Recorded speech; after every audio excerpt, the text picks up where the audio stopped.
হয়ে গেছে। আমি শিকারে যাওয়ার জন্য তৈয়ার হয়ে নিচ্ছি। তুই তীর গুলান বিষে চুপাই নে। বনের যে কোনো জন্তুর গায়ে এই তীর বিঁধলেই সে মরে যাবে। এ বড় ভয়ানক বিষ রে, গায়ে বিন্ধার সাথে সাথেই মরে যাবে। নে কাজ শুরু কর।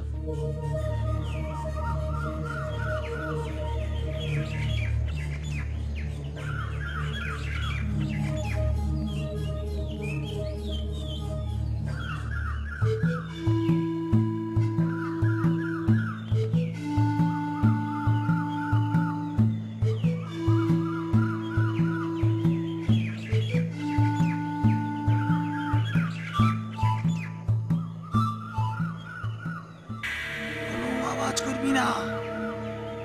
হরিণ জল খেতে এলে আমি তীর ছুড়ব। এসে গেছে।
কি হলো? দেখ দেখ, পাতা ঝরে পড়ছে।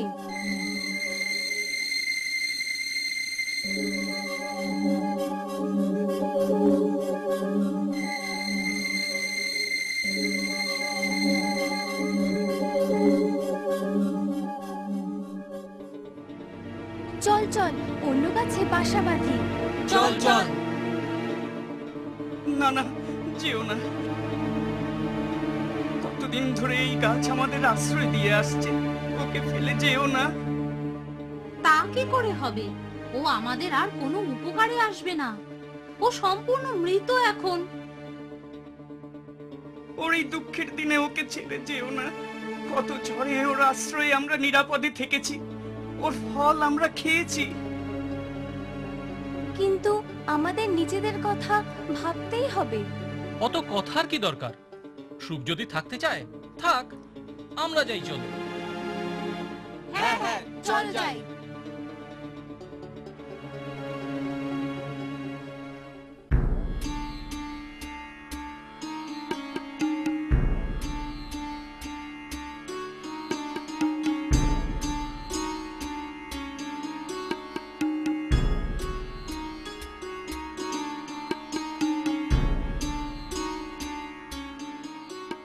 এই সুখ পাখিটিকে দেখে বড় ভালো লাগলো। সবারই এরকম মানসিকতা থাকা উচিত, কিন্তু এরকম মানসিকতা দেখতে পাই কই? নারায়ণ নারায়ণ। দেবরাজ ইন্দ্র, আপনি যথার্থই বলেছেন। আমি আপনার সাথে সম্পূর্ণ একমত। দুদিন হয়ে গেল শোক কিছু খাচ্ছে না। ওই গাছটির জন্য ও বোধহয় নিজের প্রাণ বিসর্জন দিতেও দ্বিধা করবে না। আমারও তাই মনে হয়। অন্যান্য সব পাখিরা চলে গেলেও ও নিজের জায়গা থেকে একটুও সরেনি। চলুন দেবর্ষী নারদ, দেখি এরপর ও কি করে।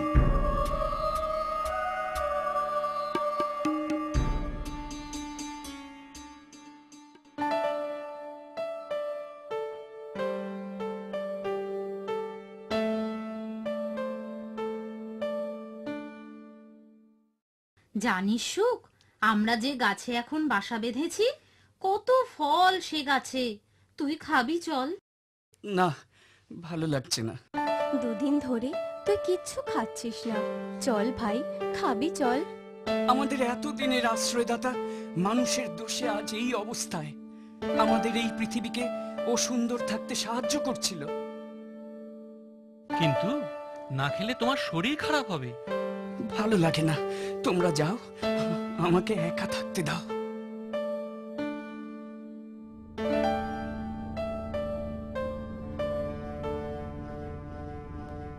দেখলেন তো দেবর্ষী নারদ, শুক পাখিটি কিছুতেই ওর আশ্রয়দাতাকে ছেড়ে যেতে রাজি হলো না।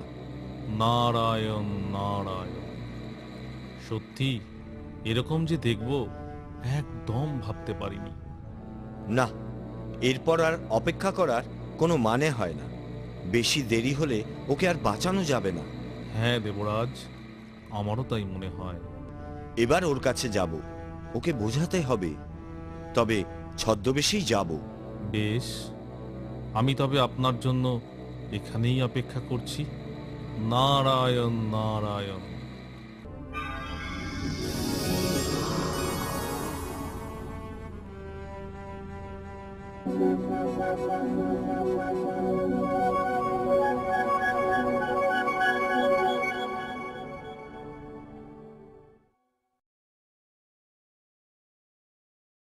পক্ষীরাজ, তুমি এই শুকনো গাছে কি জন্য বাস করছো? আমি আপনাকে চিনতে পেরেছি দেবরাজ, আমার প্রণাম গ্রহণ করুন।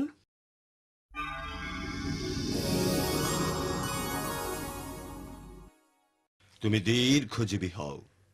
তুমি আমাকে চিনলে কি করে? আপনার ওই মুখের জ্যোতি মানুষের মুখে থাকে না। তুমি বুদ্ধিমান, অথচ অন্য গাছে চলে যাচ্ছ না কেন?